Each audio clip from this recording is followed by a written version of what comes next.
Welcome to our virtual Lunch and Learn education series brought to you by Osborne Company and Amtrol.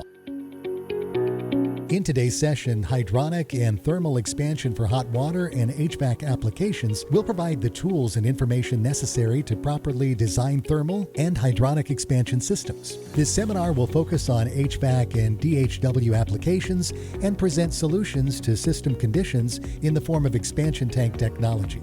Our presenter, Ken Rutherford, is the Senior Commercial Product Analyst for Amtrol. Ken is an ASHRAE member engineer with 30 years of commercial HVAC product experience. He's worked for 6 years as an educator with the Indiana Vocational Technical College, contributing to the knowledge and skills of Indiana contractors. And he's been working as a commercial product sales engineer for Amtrol since 2006, providing national engineering support while advancing to the position of Senior Commercial Product Analyst. Ken has earned state approval in Wisconsin, Illinois, Michigan, and Iowa to present accredited continuing education class for licensed contractors. In this session, we'll review expansion in HVAC, hydronic, and DHW applications. Expansion tank solutions are offered as a device to control thermal and hydronic expansion. HVAC hydronic applications with expansion tanks are defined. DHW applications with expansion tanks are defined. How does the expansion tank function in these applications? Sizing and selection instructions for both HVAC and DHW applications. Air elimination designs and hydronic equipment that promotes those designs will also be discussed. If you have questions or want to learn more, reach out to Osborne Company or Amtrol. Now, let's get started. Once again, my name is Ken Rutherford. I'm a commercial product engineer for Amtrol. I've been working with them for over 15 years in that capacity, working with engineering firms all over the country and in portions of Canada. And sometimes I go into Mexico to do engineer training on our commercial products. So we're going to talk about our expansion tanks as they relate to some of the hydronic designs you currently are using today. Keep in mind that this focus of this particular presentation will mostly be on the ASME product defined as commercial from that perspective. But keep in mind that some of the fundamentals that we'll be sharing are certainly relatable to that of non-ASME tanks and similar applications as well.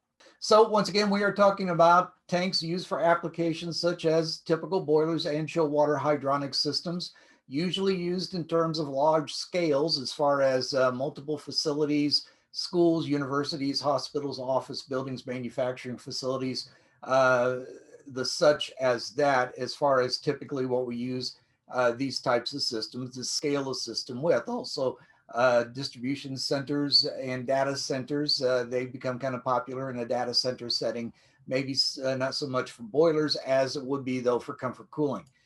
Because of the necessity of keeping that equipment cool. We also use them in potable water conditions. And certainly we're talking about two different hydronic conditions and applications, two different goals we're trying to achieve. Certainly in HVAC, we're looking to achieve comfort heating, comfort cooling for those buildings, those people that occupy those particular buildings, and sometimes process heating and process cooling as well. But mostly the majority would be in terms of comfort heating, comfort cooling.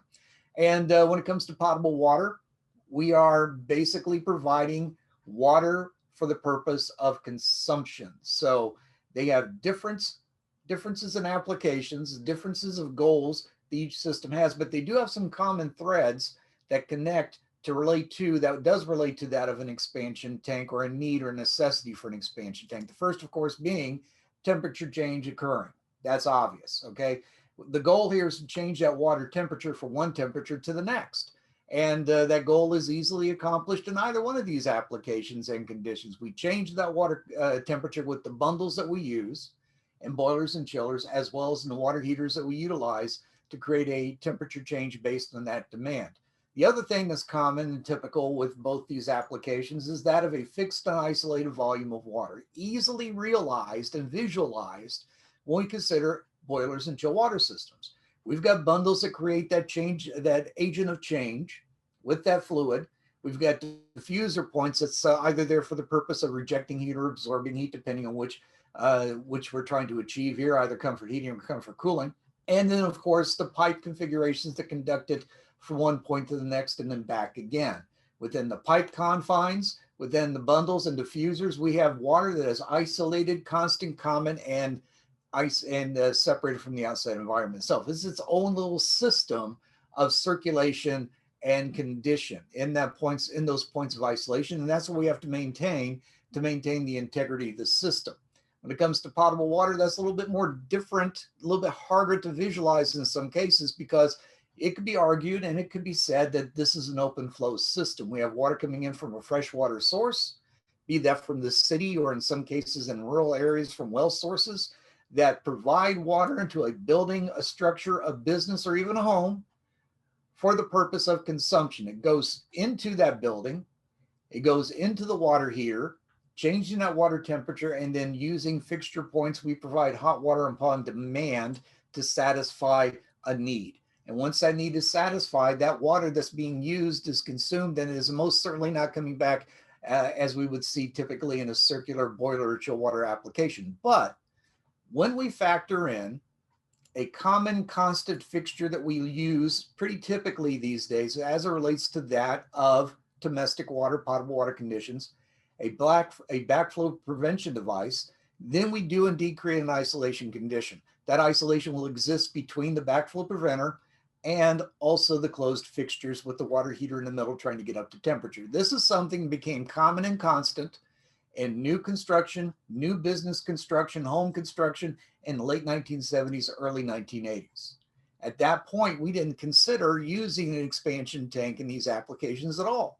Not much reason for that, because any absorption or any expansion that would occur would find its way back into the system and would be absorbed in that way accordingly. Where we have problems when it comes to water expansion and growth is when we isolate, and we do isolate in boilers and chillers, and now we also isolate in that of a potable water condition. Between the points of isolation, a one directional flow valve, which is what the backflow preventer represents, something so common these days that you'll even see them installed into the water meters that are on the street in front of that building or structure, and fixtures that are closed with the water heater in the middle trying to get up temperature. So these two conditions are satisfied in either one of these applications, both HVAC and that of potable water.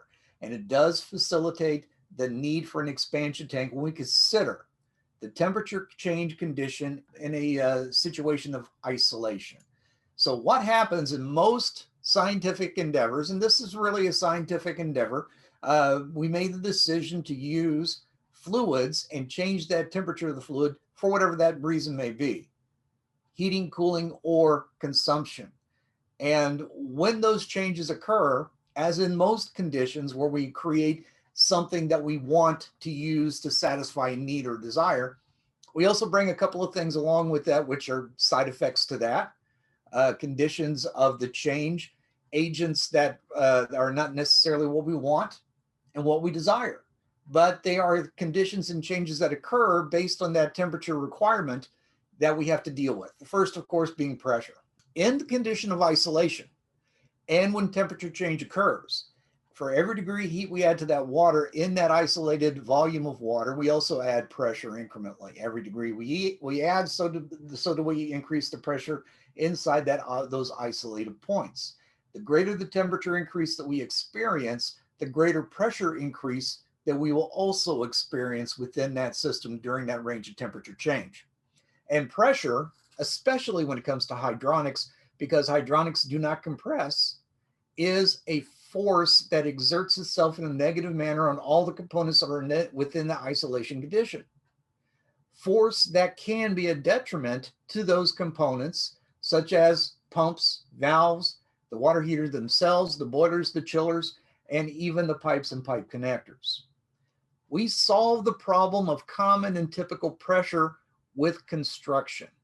The components that are used in these applications typically are built by the manufacturer of those components to a pressure standard, a common construction standard that guarantees the safe, typical, and long-term operation of those components within the range of pressure that we know that not only do we meet based on this temperature change, but exceed. So these components are built above and beyond what we expect to experience as far as pressures that typically normally occur in the change of temperature that we desire. Okay, So standard common pressure changes, that solution is simply built into the components that we use and we select and we size around. Very rarely will we see any component, even safety relief valves, isolation valves that do not have a pressure rating that is satisfactory to the application that we're designing. The other thing that we typically see that we have no control over, that we have to try to put a control agent into place to control, is that of expansion, of course.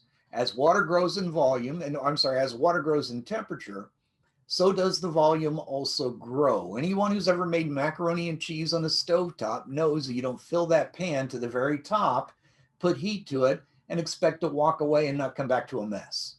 Because as that temperature is increasing, the water grows. It looks for a place to occupy. And if it can't find a place inside the container, it's going to look for a place elsewhere outside the container that it can actually occupy and maintain within. It is a process that is typical and common in isolation when temperature change occurs. Water is going to expand. We can't avoid it. We can't eliminate that just as much as we cannot eliminate typical and common pressure increases with the temperature changes that we're looking to create in these systems. So that typically wouldn't be a problem if it wasn't for the fact that in boilers, chill water systems, and domestic water heating systems, those systems are pretty much filled from stem to stern. Top to bottom, end to end, we have filled water completely and absolutely inside these systems. And as a result, we have no space for that expanded growth water to occupy. The result of having no place for expanded water to occupy in confinement is a very negative response that needs addressing in just about every application we're designing with hydronics. This chart and graph we see here is a representation of an experiment that we did a number of years ago, filling a container all the way to the very top with water, putting a gauge on it, and then increasing the temperature to see what kind of effect we would get. We began at 88 degrees Fahrenheit, and at that particular temperature range, we measured on our gauge a pressure of 150 psi. Granted, there is no space inside this container for expanded water to go. So as we go from 88 to 93 degrees, we notice that the pressure doubled to 300 psi, and another change in temperature to 98 degrees took us all the way up to 600 psi. Two things to take away from this chart and graph. These pressure ranges, which are being created mostly by expansion, are uncontrollable. They are unsafe, they are unsound, and they are not pressures that we can really design around and build out of. No manufacturer can give us a cost-effective piece of equipment, be that a pipe fitting, a valve, a pump, anything that's going to function and operate in these high pressure conditions and expect to survive long term. Added, it's unsafe. Who wants to have in a building that they are working within hot water circulating at 300 or 600 psi above their heads? It is unsafe, unsound, and as far as design is concerned, it's an insane way to go, or is an insane path to follow when it comes to design and considerations when it comes to design applications. The other thing to take away from this chart and graph is that we're achieving these extremely dangerous pressures with a very small temperature change. A 5-degree change in temperature doubles the pressure, and again, a 5-degree doubles it once again. So expansion and the pressures that it creates is a problem that we need to address. And obviously the solution is that of expansion tanks. I mean, that's what we're talking about in this class. We're not talking about donuts, we're talking about expansion tanks. And they are the solution that comes to expanded water volumes that create high extreme pressure, dangerous pressures inside the system by providing a space for that water to go into. That's all that expanded water wants. It wants a place to go to occupy as it grows and expands. So expansion tanks for boilers and chill water systems, we like to locate those tanks on the suction side of our water circulation pump. There's a lot of debate with engineering firms, various engineering firms, as far as what side of the boiler and what side of the chiller we need to go. Sometimes when it comes to chiller designs, we have the pumps on the return side. So obviously the tank wants to be behind that pump on the suction side or on the return side of the chiller. Sometimes we'll see those tanks on the supply side. On the boiler applications, for example, a lot of times engineers will design for the pumps to be on the discharge side to push out of the boiler or pull out of the boiler and push down the line. And then in that regard, we want the tank once again to be behind that pump and circulating device. We call that the point of zero pressure. At that particular location, if the expansion tank is sized properly and installed correctly by the installing contractor, it's going to hold all the expanded water that occurs inside these hydronic systems. It'll hold it all. On the discharge side of the pump, if we have a tank located in that location, it would be like the water would skim over the top of the tank itself, and we would not be able to hold any expanded water inside of the tank as that system volume grew. It would be like taking a rock and skipping across the lake. It never gets into that lake. It just runs across the top. And that's what would happen in that scenario. In that regard, system pressures will rise and spike, leading to the dangerous conditions that high pressures would lead to those common components and the continued operation of those common components that we typically use. So it really doesn't make any difference if we're on the suction side or the return side of either the boiler and chiller when it comes to expansion tank, just so long as we are on the suction side of the pump. Ideally, that's where we want to be. When it comes to potable water conditions, we have one real choice to choose. Obviously, we have to be within the point of isolation. So putting a tank on the inlet side of our backflow preventer really doesn't do anything because we're not sensing, we're not absorbing any expanded water between those points of isolation. So the tank is not doing its job and it's not going to be able to hold expanded water that occurs inside the system. So most certainly we have to be between backflow and closed fixtures. But even then we have two additional choices to make: cold water side or hot water side. So we recommend, and our competitors recommend, that we like to put the tank on the cold water side. There is no performance advantage whatsoever when it comes to a tank's ability to hold expanded water if we are located on the hot water side. Some engineers have argued with me that we do get a certain amount of expansion that may occur on that hot water connection. My response to that is very simply this: if we're dealing with a typical fixed volume water heater, all the expansion is going to occur inside the water heater itself. We may have some residual hot water inside that pipe, but the amount of expansion that occurs from that hot water being present inside that pipe after previous demand is inconsequential. The tank is not going to operate or perform any better, any safer, any more reliably on the hot water side. So if water's on the cold water side, we avoid high temperature water that can be a detriment to some of the temperature sensitive components that are used inside these tanks. We'll talk about those components in a moment. But let's just say cold water is ideal as long as we are still within the points of isolation. And this installation process right here that you're looking at here, this is the proper installation for an inline tank: water side up, underneath the pipe, air side down. I can't tell you how many times I've been to a job site where I've seen the tank basically reversed, where the air side is up, teetering on the pipe itself, or perhaps bolted to a wall, still in an upside down position. That's an improper and incorrect installation that's going to lead to collecting air bubbles inside the tank, which will displace expanded water and will eventually make the tank act as if it's too small. An upside down installation is not acceptable. If you see that on a job site, you must instruct the contractor to replace it in the correct manner, air side down. And oh, by the way, sideways. And I've seen a couple of tanks located or installed sideways. That's just as stupid.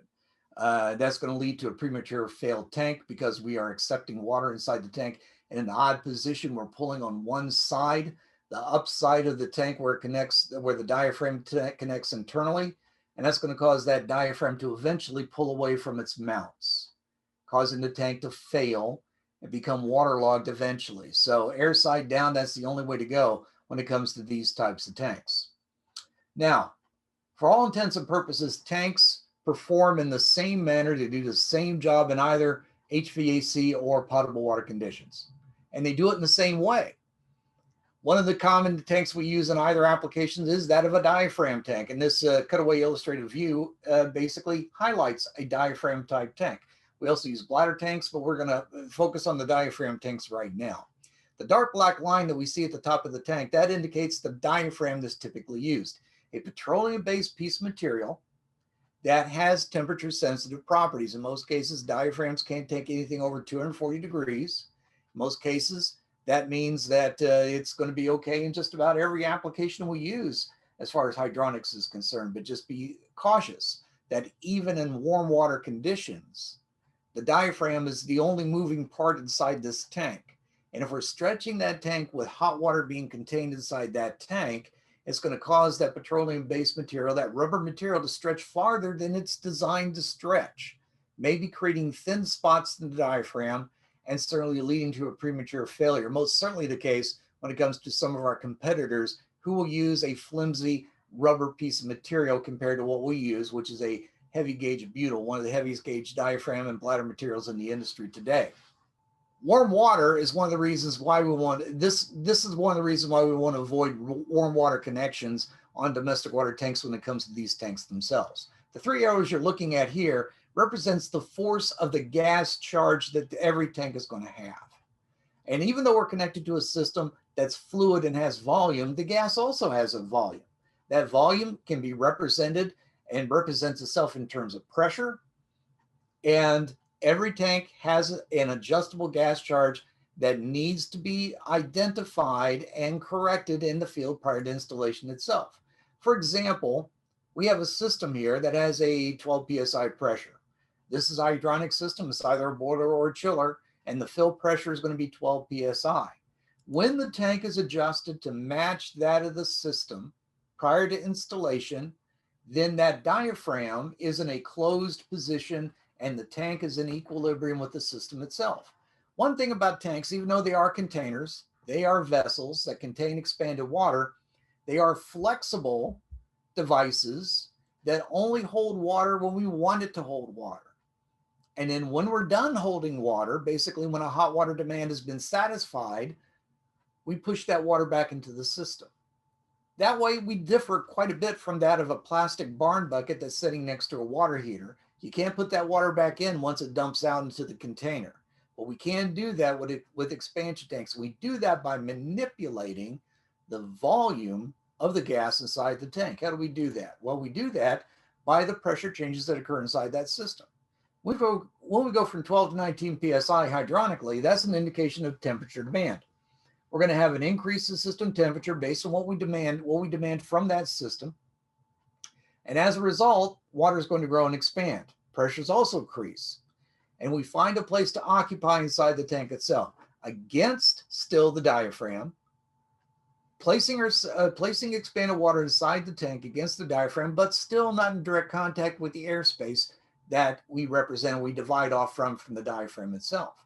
So how do we do that? We do that by compressing that gas charge, because when we go from 12 to 19 psi hydronically, which is a indication of volume expansion hydronically, we go from 12 to 19 psi pneumatically inside the tank, we compress that gas charge and make it smaller.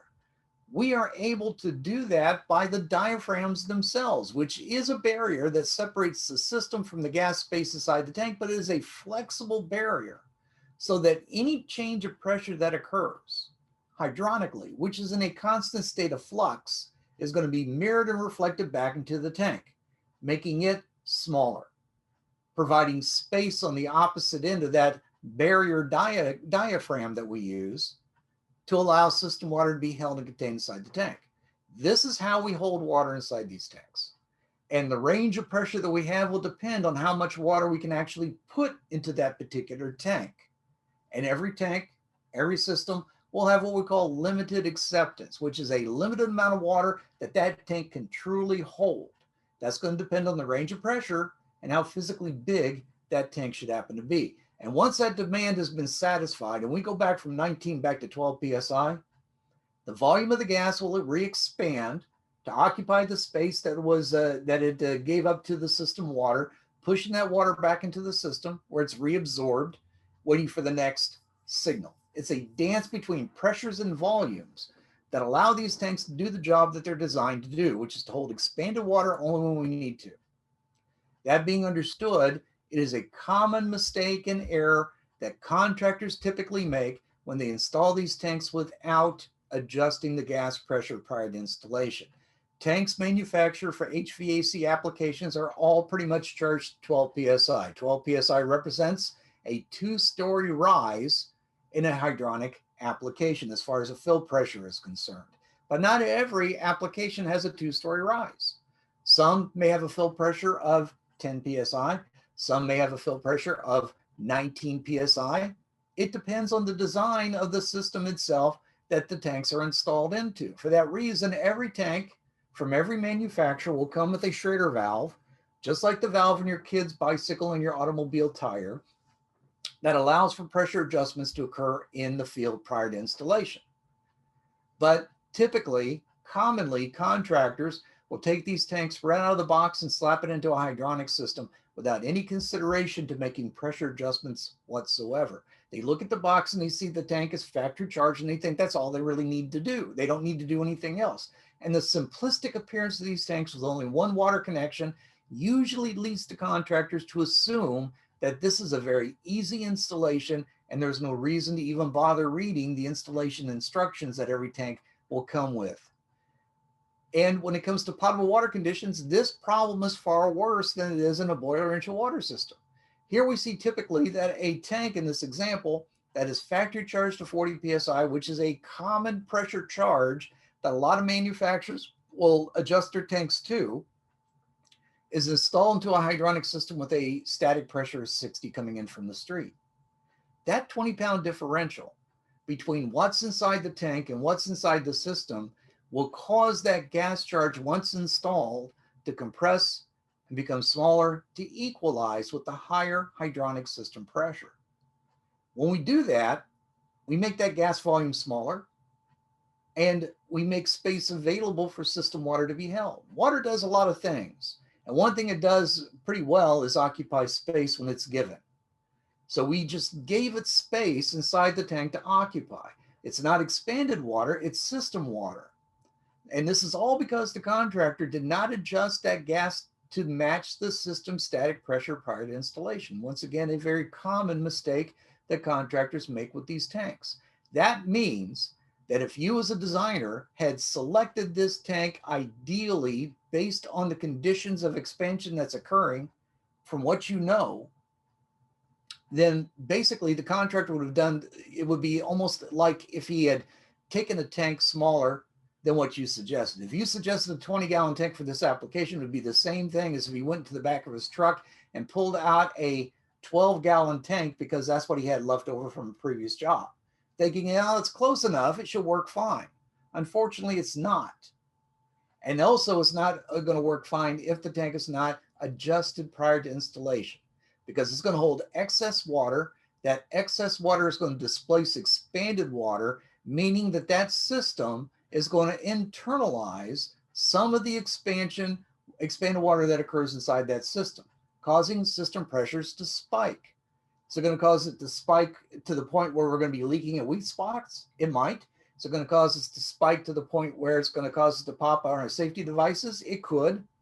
What it most certainly is going to stress every component inside that system, and most certainly is going to stress the expansion tank most of all. Because now we are trying to shove more water into that tank that it can actually physically hold. And eventually that tank is going to fail. It's going to stretch to its greatest limit. And when it cannot go no farther, it's going to burst, it's going to fail, and that tank will become a waterlogged tank in no time flat. When that happens, now we are indeed going to be popping in our safety devices in a nuisance manner, dumping perfectly good conditioned water down the drain. Now we're going to be leaking at weak spots. We're going to see those same extreme pressures that we looked at in the previous chart, where just small temperature changes are going to lead us to extreme conditions as far as pressure is concerned inside that system. So it is a problem. This is a representation of one small component screwing up the entire works. And it can lead to that. It can most certainly lead to those conditions. So what can we do as designers? A couple of things. What we can do is, if this is a new construction project, we can put in our commissioning documents that the contractor has to witness that this tank was adjusted in the field prior to installation. We can also put in our plan views in the schedules for the tanks what we expect the contractor to do as far as pre-charging the tank prior to installation to match that of the system static or the fill pressure. And if we know what those pressures are, identify it in the schedule. Don't put it in the spec, because contractors don't read specs unless they're looking for an equal for an expensive piece of equipment they don't want to buy. So those are two things that kind of shift responsibility back to the contractor. But what can we do as designers? Well, one thing we could do is what I do all the time is when I come to sizing and selecting a tank based on somebody asking me for my help, is that I always oversize. No matter what I calculate, and whatever that tank corresponds to, I go one, maybe two sizes larger. And in that regard, I may cover for the possibility that the contractor is not doing what he's supposed to do. Because once that tank is installed, there is no verifiable method to know whether or not that contractor had adjusted that tank accordingly during the installation process. Because once those pressures equalize, you can put a gauge on there and it's just going to give you system pressure. What you'd have to do is take the tank off the system, measure the gas pressure compared to the system pressure that we were connecting to, and then make adjustments at that point. Trying to make adjustments with an installed tank is going to do absolutely nothing. Whether or not we know it, we have talked about the fundamentals of expansion tank sizing. We know that as temperature changes occur, expansion is also following. We're going to be expanding water inside those systems as a result of temperature change. So we knew the range of temperature that we are going to experience inside that system, and we knew the volume of water that we're heating or changing.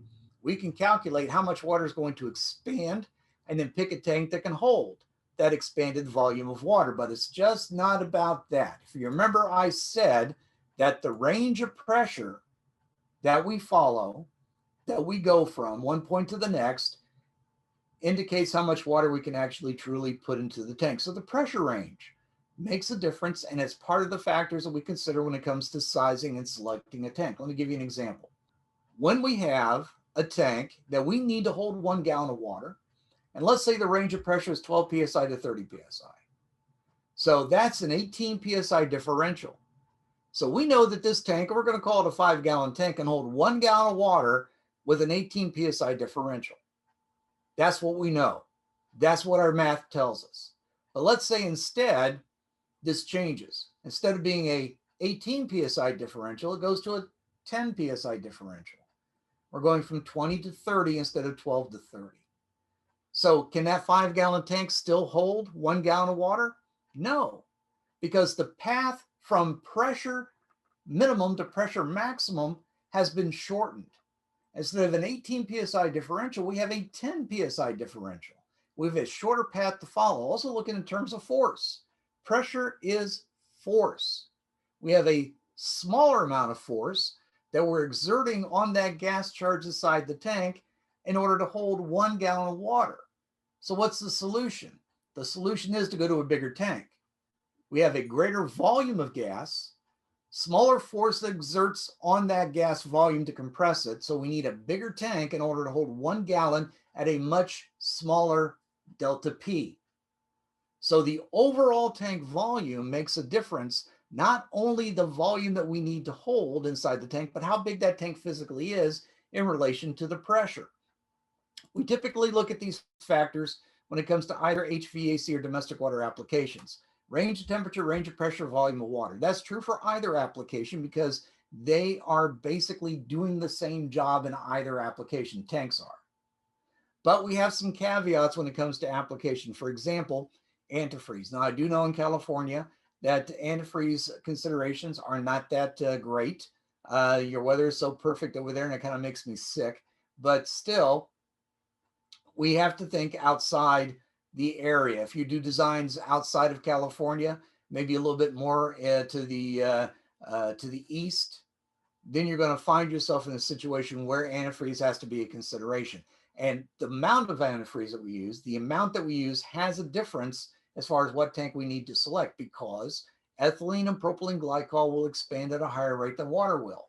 So larger tanks are required at higher percentages of glycol. Also, when it comes to HVAC applications, we consider all the volume of water. not only the volumes in the bundles and diffusers, but we also look at the volumes inside the pipes as well. Comes to potable water, we don't think much about antifreeze. We're neither drinking or bathing into that. And when it comes to a fixed volume, constant volume water heater, we only think about the volume of water inside the heater itself, unless we're using a hot water recirculation system. Then we have to consider the pipe volume, or if we're using hot water storage, which is kind of popular and in expansive applications where the desire is to have one central water heater for various locations, and you basically heat water, conduct it to a insulated storage vessel to be used based on demand from various areas inside that building or facility or complex. Then we have to consider volumes of stored volumes as well as the water heater volumes themselves. But ultimately, we're looking at similar conditions. I do have a tool that I'll be sharing with the group after the meeting through my good friends at Osborne, and certainly reach out to them to get a copy, which is an Excel spreadsheet. All right, so we're going to focus on tanks specific to application. We as a manufacturer make 3 ASME tank categories when it comes to HVAC applications. The AX series tank is where we're going to begin. This is a partial acceptance diaphragm tank. When I say partial acceptance, what I mean by that is the amount of water we hold in these tanks will be less than half the tank volume. A 100-gallon tank will hold less than 50 gallons in most cases of expanded water. These tanks range from 8 to 211 gallons. They do have some flexibility as far as either being vertical or horizontal tanks, but they are hermetically sealed and cannot be field repaired. If we have a diaphragm fail in this particular tank, we cannot pop the top and put a brand new one in. We have to put in a brand new tank. So even though this tank has limits in size and acceptance and field repair serviceability, they do fit a niche in the design market, and that would be for smaller applications, small boilers, small to mid-range chill water applications. That's where this tank really shines. In those mechanical spaces where architects have given us so much limited space, we barely have enough room to put the water heater, the boiler, the chiller, the pumps, the valves, everything we need to make that building operate the way it's supposed to. Where space is a commodity, where that mechanical room looks more like a broom closet than it would be for a space to mechanically control that building. So limited space leads to smaller tank requirements. Smaller applications lead to smaller tank requirements. The L series bladder tank, on the other hand, is designed for larger applications, 53 to almost 4,000 gallons. And we can actually build this tank up to around a 6,000 gallon capacity on what we call off paper, which is not a published price or a published model number, but we can build it to such with special quotes. These tanks are vertical only, with a flange at the very top for the purpose of bladder replacement and bladder removal.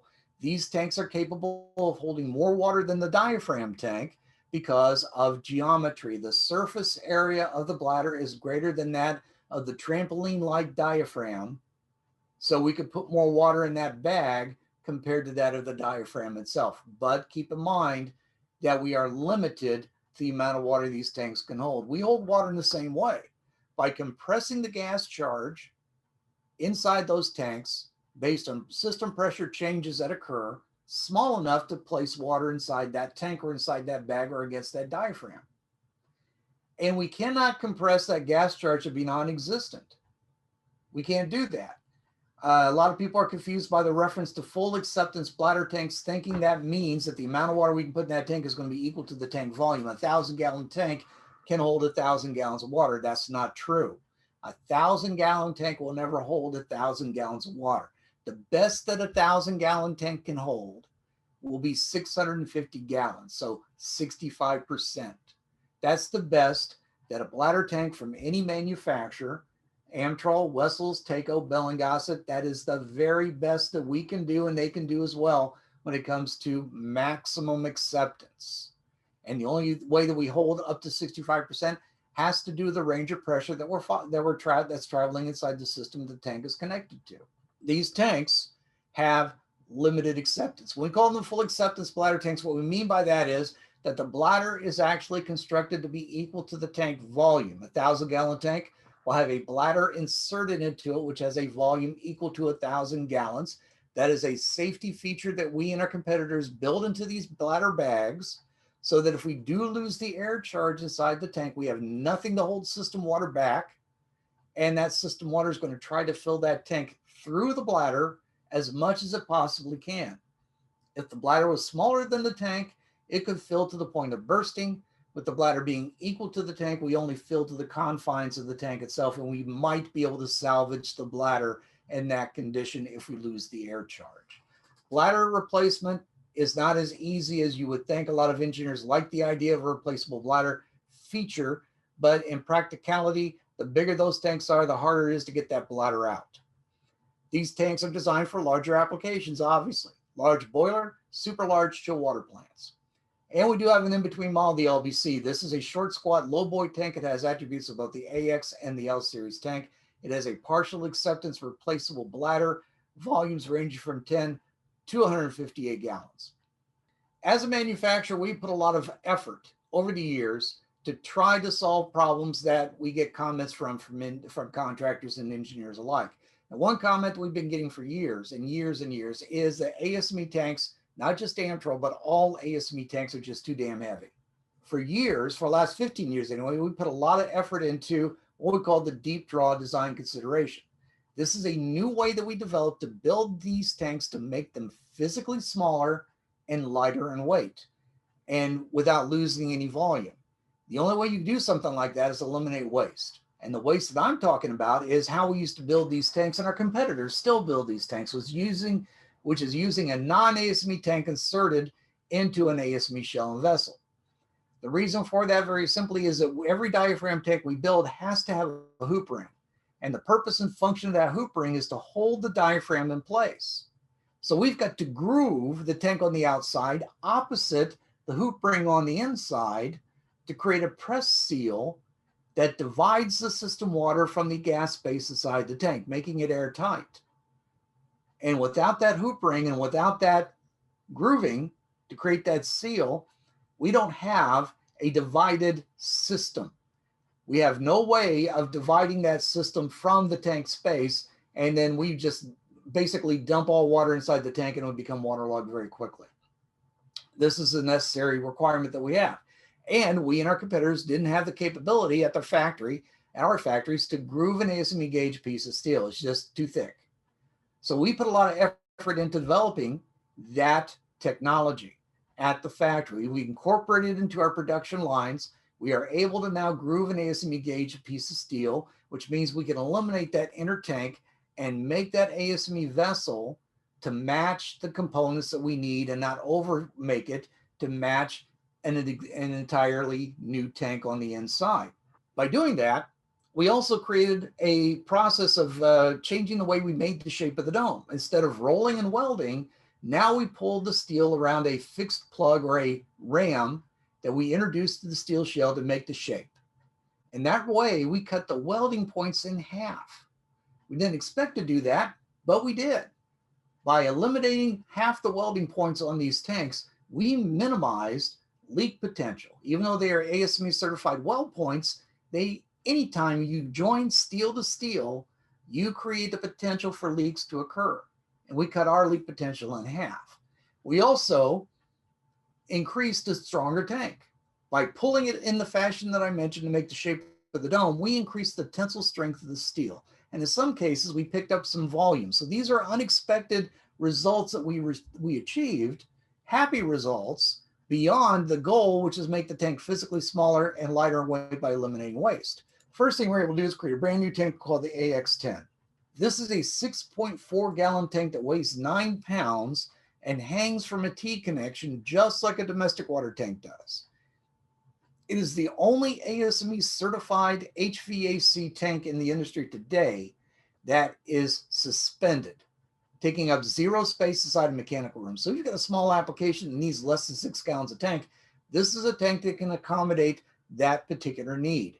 The AX15, that was an 8 gallon tank, used to weigh 43 pounds. Now it's 8.6 and it weighs 26 pounds. We cut the weight down significantly there. The AX20V, that used to be almost 11 gallons. We changed the weight to 16.5. We picked up almost over 5.5 gallons with that particular tank. Now we gained some weight. It went from 45 to 43 pounds gaining 3 pounds of weight. But still, for 3 pounds, we gained significant volume with that particular tank, taking it into a brand new category.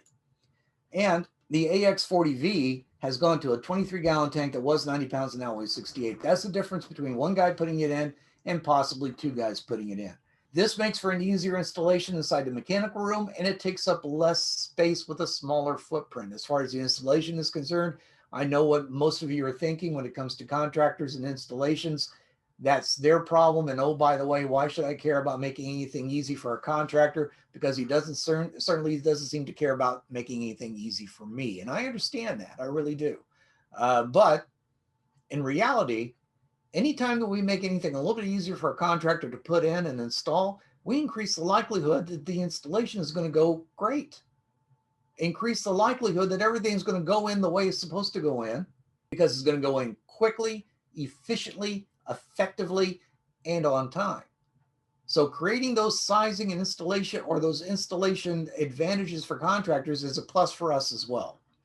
We also have a couple of other components that are relatable to that of HVAC systems. Buffer tanks. We make a line of buffer tanks or volume enhancement tanks. If you're short on water, because every boiler and every chiller manufacturer will tell you how much water you need, minimum water you need for that system to operate.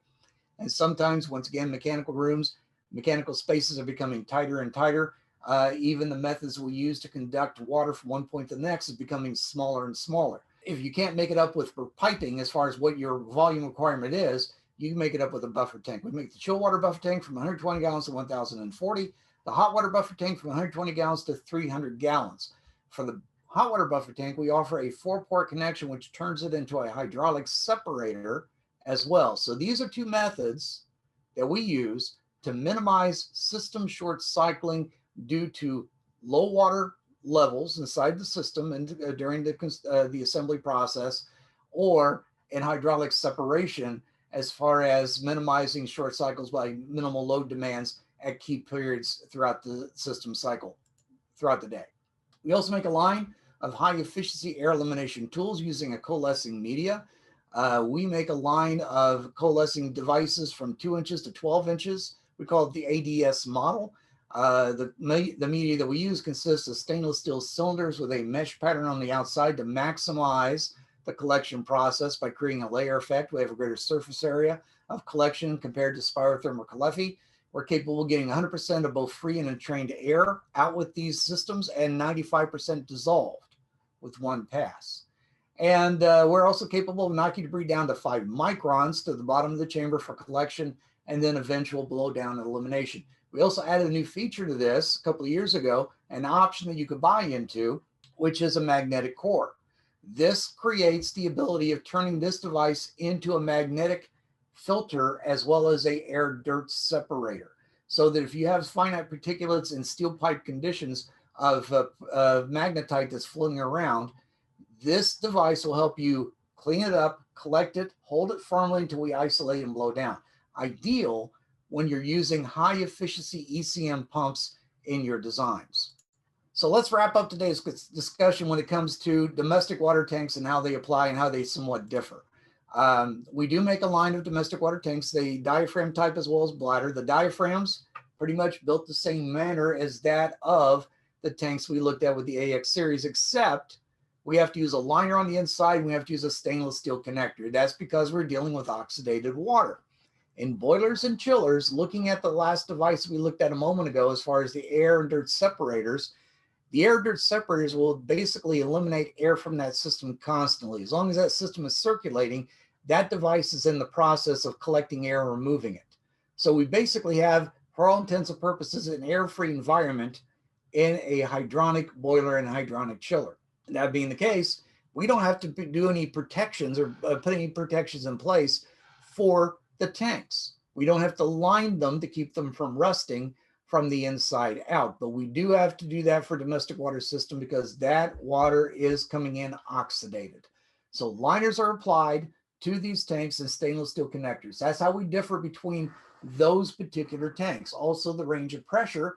Domestic water tanks are charged to a range of pressure that's more conducive to that of a potable water condition. This is the reason why you would never want to design a boiler tank for a domestic water system. That tank will fail. It will rot out in less than a year. Also, since that deep draw process could be applied to these particular tanks, because we used to build them in the same way, non-ASME tanks surrounded by an ASME shell, we create those same weight advantages with these tanks that we did with the AX series tanks. The ST5C is a 2-gallon tank that did weigh 20 pounds. Is still 2 gallons, but now it weighs 10 pounds. Imagine that you're a plumber standing on a ladder with a 20-pound tank in one hand trying to thread it with the other. We now just cut that burden in half by taking it down to a 10-gallon or 10-pound tank with the deep draw process. The ST12C, still 6.4 gallons. We took a little weight off, but all the other tanks we have up to the 23-gallon capacity of the 42-gallon tank or the 42 ST42 tank, we have added volume and lost weight. This is a feature, as is also true with the AX series tanks, that we've added as a standard product upgrade. You don't have to ask for it. You don't have to pay extra for it. You get it. We design around these tanks, and we're currently doing it up to the 23-gallon capacity in either models. Tanks above and beyond 23 gallons are still built as a tank within a tank for the time being, but we are investigating and turning those into deep draw tanks with ASME approval in the very near future. But we want to be sure that these are tanks we want to have on the market, available to you right now for the design consideration at these minimal sizes and weights. Compare this to Armstrong, Wessels, and Taco. We are significantly lighter in weight and similar volumes compared to these three manufacturers. And I hate to pick on one guy in particular, but they make it so easy. Taco, for example, they have a tank that used to be their smallest tank. They made two additional smaller tanks more in line with the ST5C and 12C, but it used to be the PAX30 used to be their #1 small tank that's ASME certified. That's an 8-gallon tank and it weighs 90 pounds. In comparison, the 23-gallon Amtrol ST42 VC, which is almost 3 times the volume as the PAX30, weighs less than the Taco PAX30 at 90 pounds. This tank is an albatross. It is a boat anchor sitting next to water heaters, occupying valuable maximum space. And I always wonder when I look at this and I see this on plan views and views that I review all over the country, I always wonder to myself, does the engineer really understand what they're getting with this tank? Does he or she really understand that this tank, what it represents as far as physical size and weight and space that it occupies? And I don't think he or she does. I think what he or she is doing is using a sizing tool from Taco that plugs them into a model number based on condition and application. That doesn't show them the math. It gives them model numbers to add to their schedules. And I like using sizing tools as well as the next guy. But here's the problem with sizing tools. If you use sizing tools that do nothing but give you model numbers from that manufacturer, you become married to the products that they offer. They are only trying to put you into a product that they make, not what's best for your application, but what's best for them as far as selling a 90-pound piece of steel. My recommendation to you is to most certainly use sizing tools, but use sizing tools that give you the mathematical results so you can make an intelligent decision on your own about which tank or tanks you want to use. We do also make additional tanks beyond the 23-gallon capacity in the ST42 VC, the 60 VC to the 210 VC, 25 to 90 gallons diaphragm tanks with liners and stainless steel connectors. These are vertical only tanks. Domestic water tanks are typically vertical only. The 447C to the 457C, these are bladder tanks from 53 to 528 gallons. Vertical tanks as well, with a brass connection at the bottom, non-ferrous, and we stretch the bladder from bottom to top where there's a flange connection. We don't use liners inside these tanks. We don't need to, because we are holding all the expanded water in the bag itself. But we do have to line the diaphragm tanks, and the liner material we use is practically perfect. We use a polypropylene material that is form-fitted to the shell of the tank. It does not chip, crack, split, or break based on impact, contact, or temperature because of its gauge. This is a material that is practically perfect. Practically perfect. We very rarely, if at all, get tanks back from a failed liner being cracked or allowing water infiltration to the inner steel shell, causing a rusting and a deterioration of the tank. It just doesn't happen with this material. But even though it is practically perfect, we did give it a second job, and that job is as a bacteria suppressor. We have added silver ion as a common product update, as just like we did with the deep draw process, turning it into an antimicrobial surface. Silver ion infused liner. It's not painted on, so it's not going to leach into the water system. It's part of the material added in its raw state. And this material will suppress bacteria growth that may occur from these tanks holding excess water. This is important when the contractors don't put these tanks in properly. Holding that excess water will lead, in certain conditions, in an unconditioned mechanical room, and the temperature is just right, to bacteria creation and formation. This is a method that we've designed, that we apply to our tanks, both ASME and non-ASME ST diaphragm tanks, that are designed to suppress any bacteria growth that may find its way into the customer feed. Keep in mind that this is not a filter. It does not affect the water in the system. It only affects the water that's being held and contained inside the tank. We've also added turbulators, whose job and purpose is to keep that water in motion. As it comes to the turbulator blades, as it expands into that tank, it comes in twirling and swirling about, and any excess water at the bottom of the diaphragm would be picked up, forced in contact with the antimicrobial liner, keeping it as fresh and clean as it possibly can.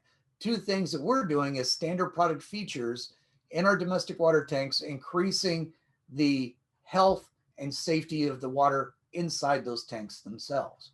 You know what? We were talking about Legionella before we were talking about COVID. This chart and graph we're looking at here is a representation of what went on in Colorado in a 10-year period. In a 10-year period from 2007 to 2017, we saw an incremental increase in Legionella exposures reported in the state of Colorado. From 2008 to 2017, the cases tripled. So the thing about this is that this is what's known. Typically, if you're young and healthy, Legionella represents what appears to be a mild case of the flu, or in some cases, a serious case of the flu. But for the old and infirm, it can be a death sentence in some cases. For that reason, ASHRAE came out with a document in 2015, followed by another document to support that in 2020, called ASHRAE Guide 12-2020, talking about risk management of Legionella inside of commercial buildings. It will soon be followed up by an ASPE document, which I believe they're introducing at the National Sales Meeting in Indianapolis in September this year, that talks about the same topic. And in either documents, they identify that expansion tanks are a common condition or device that can hold water, that can go polluted, that can go bacteria laden, that can go stagnant, leading to Legionella creation and cultivation and transmission. For that reason, 2015, we decided to increase the silver ion content for our domestic water ASME diaphragm tanks to such a level that we've been able to use ISO standard testing to verify that it is indeed Legionella suppressive. We call it anti-Legionella 188. It is standard product for all the ST ASME diaphragm tanks that we are currently building today. And tank sizing. We talked about it. Here are the factors once again. The tool that I have is very simply this, an Excel spreadsheet, a device that you can use to plug in and will do some self-calculation. This tool has been recently updated to include temperature ranges from 5 degree in 5 degree increments. You plug in the parameters for your application, length of pipe, diameter of the length of pipe and diameter. It will self-calculate for you how many gallons of water you have in that system. Plug in the range of temperature, percentage of glycol, if any. It will calculate for you an expansion factor. It will tell you how much water is going to grow and expand, range of pressure, how big that tank physically must be. These factors will follow you to a tab at the bottom of the spreadsheet that will take you to Amtrol product listings based on model numbers, identifying the volumes of the tank and the full acceptance value for those tanks. So once again, you can make an intelligent decision which tank or tanks you want to use. I've got the same sizing tool on the Excel spreadsheet for the domestic water tanks. We don't worry about glycol in these systems, but once again, you plug in your volumes, range of temperature. It will calculate for you expansion factor. It'll calculate how much water is going to grow. Range of pressure will tell you how big that tank physically must be. These factors, once again, will follow to a tab that will take you to our Amtrol model numbers, acceptance values, and overall tank volumes. Once again, so you can make an intelligent decision on your own which tank or tanks is best suited for your particular application. If you're familiar with the online sizing tool, if you've used the Amtrol online sizing tool before in the past, you may have noticed that it presented the same type of thing I was railing against a moment ago, as far as giving you model numbers without giving you the mathematical results. I've been arguing with the factory for that for 15 years about we need a separate engineering sizing tool on the website that does not reflect just model numbers. For that reason, that's why I created, with the help of some friends, the sizing tool that I showed you a moment ago. But last year during the pandemic, one of the things that Amtrol did was we updated and changed the platform from which our website was being transmitted from. And in that transfer, they found that the sizing tool didn't transfer over so well, and that some of the calculations were coming out a little bit wrong. So they asked me to help them fix it. And in that process of fixing, I did a couple of things. Number one, I expanded the percentage of glycol. It was 0, 25, 50. I went from 0, 20, 30, 40, 50, making it more realistic. Once again, not that you necessarily care that much about glycol. This is still in there. I couldn't get the marketing guys to budge on the model number suggestions, but I was able to get them to add the actual volumes and expanded water volumes that you need for these tanks. So once again, this will help you line up to or identify when you need a tank or what tank you should use. I like the Excel spreadsheet better for engineers because it gives a living, working document that you can go back to, make alterations to when the application change, when the design changes. And it also justifies your selection. So we've been in the business doing this for over 70 years, a world leader when it comes to expansion tanks, innovating by creating and patenting the Xtrol, the Well-Xtrol, Therm-Xtrol, and the Boilermate tanks, which are the foundation bedrock of hydronic commercial tanks today. And we still innovate with such features like the deep drawn construction, the antimicrobial liners, the anti-legionella liners. These are all things we do on the inside that are reflective to positive effects of tanks in your design considerations. Ken, so one question that did come to that I think is definitely worth mentioning to everyone is Sure. One of the engineers asked, if you are space constrained, can you use multiple smaller tanks to get the same volume as one large tank so it'll fit your application? Yes, that's acceptable. But usually, as far as tightly contained spaces, that may not be so much a consideration as it would be for maybe lack of headroom. If you need a shorter tank, because multiple tanks is going to take up a larger footprint as far as space is concerned. But if you've got limited headroom, most certainly multiple tanks can do the job. And multiple tanks is not a bad idea. Multiple tanks can create advantages not only in design considerations, but also in a replacement aftermarket, where if you've got a large bladder tank that's failed and you need to replace that bladder tank, but you can't get it down the hallways or through the doorways because that tank went in pretty easy when the walls weren't up and the ceiling wasn't on, with an equal tank, then multiple tanks can be used as long as the volume of those tanks are equal to or greater than that of the volume of the tank you're replacing and the acceptance value of the tank you're replacing. Is there a rule of thumb? Is there a quick rule of thumb to size an expansion tank, like based on building load or available tonnage? This would be more for checking to see if you get the right tank or if you're doing an estimate and don't really have piping laid out. Well, a rule of thumb as far as tanks per BTUs? Yes, Patrick said that's what it's based on a BTU load. Yeah, that's really not reliable. Sometimes with when I'm working with a wholesaler and he's looking for a tank that may be on a plan view or he's looking to replace an existing tank, and they don't know some of the known factors that we need to consider. We do a loose calculation based on BTU capacity, but it's not that reliable. In most cases, it leads to a much larger tank than you actually may need, sometimes twice the size, just to be on the edge of safety. Really, the determining factors is not so much of as far as heating or cooling load or even water heater load. It has to do with volume of water, range of temperature. And that can vary depending on the BTU capacity of either the boiler, the chiller, or the water heater.